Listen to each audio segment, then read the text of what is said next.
ಸುಂದರವಾದ ಪ್ರದೇಶದಲ್ಲಿರುವ ನಾಗಬ್ರಹ್ಮ ದೇವಸ್ಥಾನ. ಇದು ಸ್ವಲ್ಪ ಪ್ರಚಾರ ಕಮ್ಮಿಯಾಗಿ ದೂರದಿಂದ ಬರುವವರ ಸಂಖ್ಯೆ ಕಡಿಮೆ ಆಗಿದೆ ಅಂತ ಹೇಳ್ಬೋದು. ಆದರೆ ಬಹಳ ಕಾರ್ಣಿಕದ ಒಂದು ಸ್ಥಳ ಕೂಡ ಹೌದು.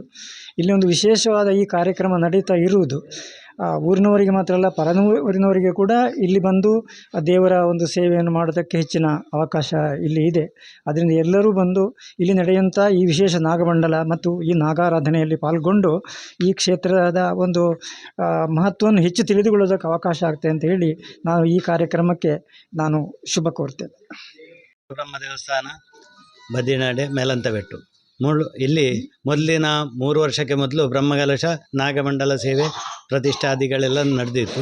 ಈ ಸಲ ಒಂದು ದೇವರ ಹತ್ರ ಪ್ರಾರ್ಥನೆ ಮಾಡಿ ಬೆಳಿಗ್ಗೆ ಇವತ್ತಿಗೆ 45 ದಿನ ಆಯಿತು. ದಿನನಿತ್ಯ ಗಣಹೋಮ, ಅದೇ ಪ್ರಕಾರಕ್ಕೆ ದೇವರಿಗೆ ಪೂಜೆಗಳು ನಡೀತಾ ಉಂಟು. 108 ದಿನ ಮಾಡಬೇಕು ಅಂತ ನಾವು ಸಂಕಲ್ಪ ಮಾಡಲಿಲ್ಲ, ದೇವರ ಹತ್ರ ಕೇಳಿಕೊಂಡಿದ್ದೇವೆ. ಅದೇ ಪ್ರಕಾರ ನಾಳ್ದು 10 ತಾರೀಕು ಬೆಳಿಗ್ಗೆ ದೇವತಾ ಮಾಡಿ ಸ್ವಸ್ತಿ ಪುಣ್ಯಾಹ ಪುರಸ್ಸರವಾಗಿ ಪ್ರಾಸಾರ ಶುದ್ಧಿಗಳನ್ನೆಲ್ಲ ಮಾಡಿ ಆ ನಂತರ ಆಗುವಂತಹ 108 ಕಾಯಿಯ ಗಣಹೋಮ ಮಹಾಗಣಪತಿಗೆ ಪ್ರೀತ್ಯರ್ಥವಾಗಿ ಆ ನಂತರ ಆಗುವುದು ವಿಶೇಷವಾಗಿ ಮಹಾಪೂಜೆ ಮಾಡಿ ಅನ್ನದಾನ ಎಲ್ಲ ಆಗಲಿಕ್ಕುಂಟು. ಆನಂತರ ಸಂಜೆಗೆ ನಾಗ ತನು ಸೇವೆ ಅಂತ ಒಂದು 10-15 ವರ್ಷಕ್ಕೆ ಮೊದಲೆಲ್ಲ ಆಗ್ತಾ ಇತ್ತು ಇಲ್ಲಿ 3-4 ವರ್ಷ. ಆದರೆ ಈ ಸಲವು ಆ ಸೇವೆಯನ್ನು ಮಾಡಿ ಎಲ್ರಿಗೂ ಭಕ್ತಾದಿಗಳಿಗೆ ಇರ್ಬೋದು, ಗ್ರಾಮದವರಿಗೆ ಪರವರು, ಇದಕ್ಕೆ 2-3 ಗ್ರಾಮವೇ ಸಂಬಂಧ ಉಂಟು. ಅದೇ ಪ್ರಕಾರ ಪರವೂರಿನ ಭಕ್ತರೆಲ್ಲ ಇದ್ದಾರೆ. ಎಲ್ರಿಗೂ ಇದರಿಂದ ಒಳ್ಳೆಯದಾಗಬೇಕು ಅಂತ ಆ ನಾಗನಿಗೆ 108 ಲೀಟ್ರು ಹಾಲಲ್ಲಿ ನಾಗ ತನು ಸೇವೆ ಆಗಲಿಕ್ಕುಂಟು. ಆ ನಂತರ ಮರುದಿನ ಬೆಳಿಗ್ಗೆ ಇಲ್ಲಿ ಕೆಲವು ದೇವರೆಲ್ಲ ಇದ್ದಾರೆ. ಮೈದಾನದಲ್ಲಿ ಕೊಡವಂತಾಯ, ಅದೇ ಪ್ರಕಾರ ನಾಗದೇವರು, ಅದೇ ಪ್ರಕಾರ ಆ ನಲ್ಕೆತ್ಯಾರ್ನಲ್ಲಿ ಕೊಡವಂತಾಯ ಸ್ಥಾನ, ಅದೇ ಪ್ರಕಾರ ಇಲ್ಲಿ ಕುರ್ತೋಡಿಯಲ್ಲಿ ಕಡತಜ್ಜನ ಇದು ಪ್ರಾರ್ಥನೆ, ಅದೇ ಪ್ರಕಾರ ಇಲ್ಲಿ ಆಗುವಂಥ ಮಂಜ ಸೇವೆ ಅಂತ ಉಂಟು. ಆ ಬನದಲ್ಲಿ ಆಗುವಂಥದ್ದು ಅದನ್ನು ಆ ಮಂಜ ಮಾಡುವವರ ಹತ್ರ ಮಾಡಿಸ್ಲಿಕ್ಕುಂಟು. ಆ ನಂತರ ಸಂಜೆಗೆ ದೇವರ ಹತ್ರ ಪ್ರಾರ್ಥನೆ ಮಾಡಿ ಆಗುವಂತಹ ಆ ಹಾಲಿಟ್ಟು ಸೇವೆ, ನಾಗನ ದೇವರ ಸಾನ್ನಿಧ್ಯದಲ್ಲಿ ನಾಗಬ್ರಹ್ಮ ದೇವರ ಎದುರಲ್ಲಿ ಒಳಗಿಂದ ಹಾಲಿಟ್ಟು ಸೇವೆ ಆಗಲಿಕ್ಕುಂಟು. ಆನಂತರ ನಾಗನ ಕಟ್ಟೆಯಲ್ಲಿ ಹೋಗಿ ಹಾಲಿಟ್ಟು ಸೇವೆ ಆಗಲಿಕ್ಕುಂಟು. ಮಧ್ಯಾಹ್ನಕ್ಕೆ ನಾಗಮಂಡಲದ್ದು ಮಂಟಪ ಸಂಸ್ಕಾರ ಅಂತ ಮಂಟಪ ರೆಡಿ ಆಗಲಿಕ್ಕುಂಟು, ಅದಕ್ಕೆ ಸಂಸ್ಕಾರ ಆಗಲಿಕ್ಕುಂಟು. ಆ ನಂತರ ಸಂಜೆಗೆ ಶುರುವಿಗೆ ಆಗುವಂತಹ ನಾಗಮಂಡಲ ಪೂಜೆ, ಅದು ನಮ್ಮಿಂದ ಮಂಡಲ ಪೂಜೆ ಮಾಡಿ ಹಾಲಿಟ್ಟು ಸೇವೆ ಒಳಗಿಂದಾಗಿ ನಾಗನ ಕಟ್ಟೆಯಲ್ಲಿ ಹಾಲಿಟ್ಟು ಸೇವೆಯಾಗಿ ನಾಗನ ಮಂಡಲಕ್ಕೆ ಬಂದು ನಾಗ ಬ್ರಹ್ಮ ಮಂಡಲ ಸೇವೆ ಆಗಲಿಕ್ಕುಂಟು. ಇದು ವಿಶೇಷ ಸೇವೆ ಅಂತ ಹೇಳ್ತಾರೆ. ನಾಗನಿಗೆ ಪ್ರೀತಿಯಾಗಿ ನಾಗ ಬ್ರಹ್ಮನಿಗೆ ಪ್ರೀತಿಯಾಗಿ ಆಗುವಂತಹ ಸೇವೆ. ನಾವು ಕೇಳುವವರಿಗೆಲ್ಲ ಇದು ಯಾವ ಸೇವೆ ಅಂತ ಕೆಲವರಿಗೆ ಗೊತ್ತಿರಲಿಕ್ಕಿಲ್ಲ, ನೋಡದೇ ಇರಲಿಕ್ಕಿಲ್ಲ. ಆದರೆ ನೋಡುವಂತಹ ಆ ಭಕ್ತಿಯಿಂದ ಆ ಸೇವೆಯ ಫಲವನ್ನು ಪಡೆಯುವಂಥ ಯೋಗ ಅಂತ ನೋಡಿದ್ರೇ ಫಲ ಅಂತೆ, ಮಾಡಿಸಿದರೆ ಅದಕ್ಕೆ ಸೇರಿಕೊಂಡೆ ಅದರಿಂದ ಹೆಚ್ಚು ಫಲ ಉಂಟು. ನಾನಂದರೆ ಹೊರಡುವಾಗಲೇ ಮೊನ್ನೆ ಎಲ್ಲರ ಹತ್ರ ಕೆಲವು ಕಮಿಟಿ ಹತ್ರ ಕೇಳಿದೆ, ಭಾರಿ ಸಹಕಾರ, ಊರಿನವರ ಹತ್ರ ಕೇಳಿದೆ, ಎಲ್ಲರಿದ್ದು ಸಹಕಾರ ಉಂಟು. ಪರವೂರಿನವರು ಬಂದು ನಮ್ಮಿಂದ ಏನಾಗಬೇಕು ಅಂತ ನನ್ನ ಮನೆಗೆ ಬಂದು ಕೇಳ್ತಾ ಇದ್ದಾರೆ, ನಾವು ಏನು ಮಾಡಬೇಕು. ಇದಕ್ಕೆ ತುಂಬ ಮಂದಿಯ ಸಹಕಾರ, ಅಷ್ಟು ಜನ ಎಲ್ಲ ಬರುವಾಗ ಅವರನ್ನು ಸುಧಾರಿಸಿ ಅವರಿಗೆ ಒಳ್ಳೆಯ ರೀತಿಯ ಪ್ರಸಾದ ಕೊಟ್ಟು ಅವರಿಗೆ ಪೂರ್ಣತೆಯನ್ನು ಮಾಡುವುದೇ ನಮ್ಮ ದೊಡ್ಡ ಕೆಲಸ ನಾಗನಿಗೆ ಪ್ರೀತಿಯಿಂದ. ಅಂದರೆ ನಾಗ ಮಂಡಲ ಸೇವೆಯಲ್ಲಿಯೂ ನಾಗಪಾತ್ರಿಗಳು ದರ್ಶನದಲ್ಲಿ ಕೇಳುವುದೇ ಹಾಗೆ, ಅನ್ನದಾನ ಆಗಿದೆ, ಎಲ್ರಿಗೂ ಸಂತುಷ್ಟರಾಗಿದ್ದಾರೆ ಅಂತ ಹೇಳಿ. ಅದರ ನಂತರ ದೇವರ ಅನುಗ್ರಹ ಹೌದು. ಅಂತಹ 6 ಗಂಟೆಗೆ ಅವತ್ತು ಕೂಡ ಆ ಅನ್ನದಾನ ಪ್ರಾರಂಭ ಆಗಲಿಕ್ಕುಂಟು. ಆ ನಂತರ ನಾಗಮಂಡಲ ಸೇವೆ ಆಗಲಿಕ್ಕುಂಟು. ಎಲ್ರಿಗೂ ಒಳ್ಳೆಯದಾಗಬೇಕು, ಎಲ್ಲರೂ ಸೇರಿ, ಇದು ಒಬ್ಬನಿಗೆ ಮಾಡುವುದಾದ್ರೆ ಎಲ್ಲಿಯೋ ಮಾಡಬೇಕು ಅಲ್ಲ, ಇದು ನನಗೆ ಸಂಬಂಧ ಉಂಟು, ಗ್ರಾಮಕ್ಕೂ ಸಂಬಂಧ, ನನಗೂ ಸಂಬಂಧ, ಊರಿನವರು ಸಂಬಂಧ. ಈ ರೀತಿಯ ಜಾಗವನ್ನು ನಾವು ಇಲ್ಲಿ ಪ್ರಾರ್ಥನೆ ಮಾಡಿ ಪ್ರಾರಂಭ ಮಾಡಿದ್ದೇವೆ. ಇಲ್ಲಿ ಎಲ್ಲರೂ ಸೇರಿ ಎಲ್ರಿಗೂ ಒಳ್ಳೆಯದಾಗುವ ಹಾಗೆ ಈಗಲೇ ನಾನು ಇದರ ಮುಖಾಂತರ ಬಿಡುಗಡೆ ಪ್ರಾರಂಭದಲ್ಲಿ ಹೇಳುವುದು, ಯಾರು ಇದನ್ನು ಹೇಳಿ ಬರುವುದಲ್ಲ ಕೇಳಿ ಬರುವುದಂತೆ. ಎಲ್ಲರೂ ಅಂದರೆ ನಾಗಮಂಡಲ ಅದಕ್ಕೆ ಹೇಳಿಕೆ ಬೇಕು ಅಂತಿಲ್ಲ, ಅಂತಹ ಕೇಳಿ ಬರುವವರಿಗೆ ಆ ದೇವರ ಪ್ರಸಾದ ಎಲ್ರಿಗೂ ಆಗಬೇಕು.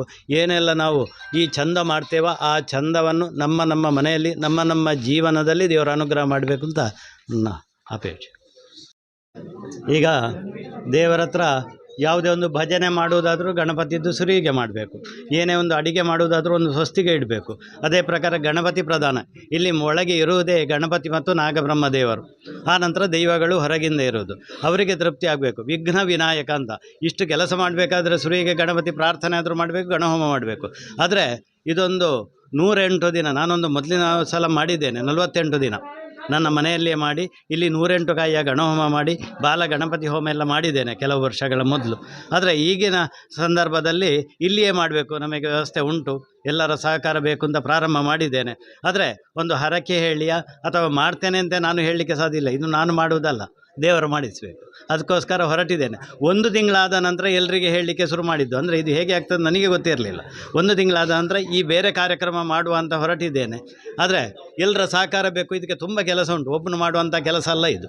ಎಲ್ಲರೂ ಸೇರಿದರೆ ಮಾತ್ರ ಇದು ಚೆಂದ ಆಗೋದು. ಆ ಚೆಂದಕ್ಕೆ ಎಲ್ಲರ ಹತ್ರ ಕೇಳ್ತಾ ಇದ್ದೇನೆ. ಎಲ್ಲರೂ ಬಂದಿದ್ದಾರೆ ಈ ಪ್ರಾರಂಭಕ್ಕೆ. ಇನ್ನು ಕೆಲವರು ಹೆಚ್ಚಿನವರು ಹೇಳಿದ್ದಾರೆ ನಮ್ಮಿಂದ ಏನಾಗಬೇಕು ಅಂತ. ಇದನ್ನು ಸುಧಾರಿಸುವುದೇ ದೊಡ್ಡ ಸಂಗತಿ.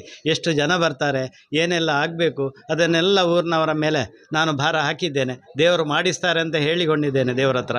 ಆದರೆ 108 ಕಾಯಿ ಅಂದರೆ ದಿನನಿತ್ಯ 108 ಒಂದೊಂದು ಕಾಯಿದ್ದು ಗಣಹೋಮ ಮಾಡೋದು. ನಾಳ್ದು ಮಧ್ಯ 10ನೇ ತಾರೀಕಿಗೆ ಬೆಳಿಗ್ಗೆ 108 ಕಾಯಿ ಅಂದರೆ ಒಂದು ಕಾಯಿಗೆ ಇಂತಿಷ್ಟೇ ಅದಕ್ಕೆ ಪ್ರಮಾಣ ಅಂತ ಉಂಟು. ಅಷ್ಟು ಹಾಕಿ ಆ 108 ಕಾಯಿಯ ಗಣಹೋಮ ಮಾಡುವುದು. ಆ ನಂತರವೂ 108 ದಿನ ಫೆಬ್ರವರಿ ಸಾಧಾರಣ ಮಧ್ಯಭಾಗಕ್ಕೆ ಬರ್ತದೆ. 108 ದಿನ ಅಷ್ಟರ ತನಕ ಮುಂದುವರಿಸುವುದು. 108 ಕಾಯಿಯ ಗಣಹೋಮ ಒಂದು ದಿನಕ್ಕೆ ಒಂದು ಸಲ ಮಾಡುವುದು. ನಾಳ್ದು 108 ಕಾಯಿಯ ಗಣಹೋಮ ಮಾಡುವುದು ಅಂತ ನಾನು ನಿಶ್ಚಯ ಮಾಡಿದೆ. ಇದನ್ನು ವಿಘ್ನ ವಿನಾಯಕ ಅಂತ, ವಿಘ್ನಗಳಿದ್ದರೆ ದೂರ ಮಾಡಿಕೊಡ್ತಾರೆ. ಈ ಕೆಲಸ ಸಾಂಗವಾಗಿ ನಡಿಬೇಕಾದರೂ ಗಣಪತಿಯದು ಪೂರ್ಣ ಅನುಗ್ರಹ ಬೇಕು. ಅದನ್ನು ಗಣಪತಿ ಒದಗಿಸಬೇಕು. ಈ ಗಣಹೋಮದ ಪೂರ್ಣ ಅನುಗ್ರಹ ಅಂತ ಅಷ್ಟದ್ರವ್ಯಕ್ಕೆ ಫಲ ಉಂಟು. ತಿಲಾ ಪಾಪ ಹರಾಶುಭ ಅಂತ ಹೇಳಿದ್ದಾರೆ. ಎಳ್ಳನ್ನು ಹಾಕಿದರೆ ಪಾಪತ್ವ ನಿವಾರಣೆ. ಲಾಜ ಸರ್ವದಿಷ್ಟ ಅಂತ ಹೇಳಿದ್ದಾರೆ. ಅರಳು ಅವಲಕ್ಕಿ ಹಾಕಿದರೆ ಎಲ್ಲ ಸರ್ವ ಸಿದ್ಧಿ ಆಗ್ತದೆ. ಜೇನು ಹಾಕಿದರೆ ಅದು ಯಾವ ರೀತಿ ಸಿಹಿ ಉಂಟು ಅಂತಹ ಸುಖ ಇಮ್ಮದಿಯನ್ನು ಅನುಗ್ರಹ ಮಾಡಿಕೊಡ್ತಾರೆ. ಬಾಳೆಹಣ್ಣು ಹಾಕಿದರೆ ಇಷ್ಟಾರ್ಥ ಅನುಗ್ರಹ ಮಾಡಿಕೊಡ್ತಾರೆ. ತೆಂಗಿನಕಾಯಿಯ ಹೂ ಹಾಕಿದರೆ ಅಭಿವೃದ್ಧಿಯನ್ನು ಅನುಗ್ರಹ ಮಾಡಿಕೊಡ್ತಾರೆ. ಆಜ್ಯ ಬಲವರ್ಧನಂ ಹೇಳಿದ್ದಾರೆ. ತುಪ್ಪದಿಂದ ಹೋಮ ಮಾಡಿದರೆ ಬಲವರ್ಧನೆ. ಹೀಗೆ 8 ಬಗೆ ಹಾಕಲಿಕ್ಕೆ ಉಂಟು ಆ ಗಣಹೋಮಕ್ಕೆ. ಆ 8 ಬಗೆಯನ್ನು ಮಿಶ್ರಣ ಮಾಡಿ ಹೋಮ ಮಾಡಿದರೆ 8 ಬಗೆಯ ಅನುಗ್ರಹ ಆಗ್ತದೆ ಅಂತ ಶಾಸ್ತ್ರದ ಹೇಳಿದ್ದಾರೆ. ಆ ಗಣಪತಿ ಅದನ್ನು ಒಳ್ಳೆ ರೀತಿ ನಾಳ್ದು ತನಕ ಮಾಡಿಸಿ ಅದರ ಸತ್ಫಲವನ್ನು ಗ್ರಾಮ ರಾಷ್ಟ್ರ ನಂಬಿಕೊಂಡು ಬರುವಂತಹ ಭಕ್ತಾದಿಗಳು ಎಷ್ಟೋ ನಾನು ಕೆಲವು ಮನೆಗಳಿಗೆ ಪೂಜೆಗೆ ಹೋಗುವವರ ಹತ್ರ ಹೇಳಿದ್ದೇನೆ. ಅವರೆಲ್ಲ ಬಂದಿದ್ದಾರೆ. ಮುಂದಕ್ಕೂ ಅವರು ಹೇಳಿದ್ದಾರೆ ಇಷ್ಟೇ ಜನ ಬಂದು ನಾವು ಒಳ್ಳೆ ರೀತಿಯಿಂದ ನಡೆಸಿಕೊಡ್ತಾರೆ. ಅವರಿಗೆಲ್ಲ ಒಳ್ಳೆಯದಾಗಬೇಕು. ಅವರ ಕೈಯಿಂದ ಒಳ್ಳೆ ರೀತಿ ನಡೆಸಿ ಎಲ್ರಿಗೂ ಒಳ್ಳೆಯದು. ಸರ್ವೇ ಜನ ಸುಖಿನೋ ಭವಂತು, ಎಲ್ರಿಗೆ ಒಳ್ಳೆಯದಾಗಬೇಕು ಅಂತ ದೇವರ ಹತ್ರ ಪ್ರಾರ್ಥನೆ ಮಾಡಿ. ದರ್ಶನ ಅಂತ ಉಂಟು. ಬರೇ ನಾಗದೇವರಿಗೆ ದರ್ಶನ ಮಾಡಿ ಕೇಳುವುದಿದ್ರೆ ಕೇಳುವುದು, ಇಲ್ಲದ್ರೆ ಸೇವೆ ನಡೆಸುವುದು ಅಂತ. ಆನಂತರ ನಾಗಮಂಡಲದಲ್ಲಿ ಚತುರ್ಪವಿತ್ರ, ಅಷ್ಟಪವಿತ್ರ, ಬೇರೆ ಬೇರೆ ಪವಿತ್ರಗಳು ತುಂಬ ಉಂಟು. ಅದಕ್ಕೆಲ್ಲ ಮಾಡುವ ರೀತಿ ಸ್ವಲ್ಪ ದೊಡ್ಡ ದೊಡ್ಡ ಮಟ್ಟಿಗೆ ಉಂಟು. ನಾವೊಂದು ಈಗ ಮದುವೆ ಆಗೋದಾದರೂ ಸಿಂಪಲಲ್ಲಿಯೂ ಸ್ವಲ್ಪ ಜಾಸ್ತಿಯಲ್ಲಿ ಅಥವಾ ಅದಕ್ಕಿಂತ ಜಾಸ್ತಿಯಿಂದ ಹೋಗ್ತೇವೆ. ಅದೇ ಪ್ರಕಾರ ದೇವರ ಸೇವೆಗಳಲ್ಲಿಯೂ ಸಣ್ಣದು ದೊಡ್ಡದು ಅಂತ ಉಂಟು. ಈಗ ಬರೇ ಬ್ರಹ್ಮಮಂಡಲ ಅಂತ ಉಂಟು. ಅದು ವಿಶೇಷವಾಗಿ ಆ ಬ್ರಹ್ಮ ಕಪಾಲಕ್ಕೆ ತೃಪ್ತಿ ಮಾಡುವುದು ನಾಗಬ್ರಹ್ಮ. ಇಲ್ಲಿ ಪ್ರಧಾನ ಇರುವುದೇ ನಾಗಬ್ರಹ್ಮ ಅಂತ. ಅದಕ್ಕೋಸ್ಕರ ನಾಗ ಬ್ರಹ್ಮ ಮಂಡಲ ಅಂತ ಇಟ್ಟಿದ್ದೇನೆ. ಆ ಸೇವೆಯನ್ನು ದೇವರು ಒಳ್ಳೆ ರೀತಿ ತಗೊಳ್ಬೇಕು. ಅದಕ್ಕೆ ವಿಧಿವಿಧಾನ ಉಂಟು. ಅದನ್ನು ನಾವು ಮಾಡುವುದಲ್ಲ, ವೈದ್ಯರು ಮತ್ತು ನಾಗದರ್ಶನವರು ಬಂದು ಮಾಡ್ತಾರೆ. ಅದರ ಫಲವನ್ನು ಹೇಳ್ತಾರೆ. ಒಳ್ಳೆ ರೀತಿಯ ಅನುಗ್ರಹ ಆಗಬೇಕು ಅಂತ ದೇವರು. ಇದನ್ನು ನೋಡಿದ್ರೇ ಫಲ. ನಾಗಬ್ರಹ್ಮ ಮಂಡಲವನ್ನು ನೋಡಿದ್ರೇ ಫಲ. ಅದರಲ್ಲಿ ಸೇರಿಕೊಂಡ್ರೆ ಅದಕ್ಕಿಂತ ಹೆಚ್ಚು ಫಲ. ಅದನ್ನು ದೇವರು ಎಲ್ಲರಿಗೆ ಅನುಗ್ರಹ ಆಗಬೇಕು ಅಂತ ಈ ಸಾಕು.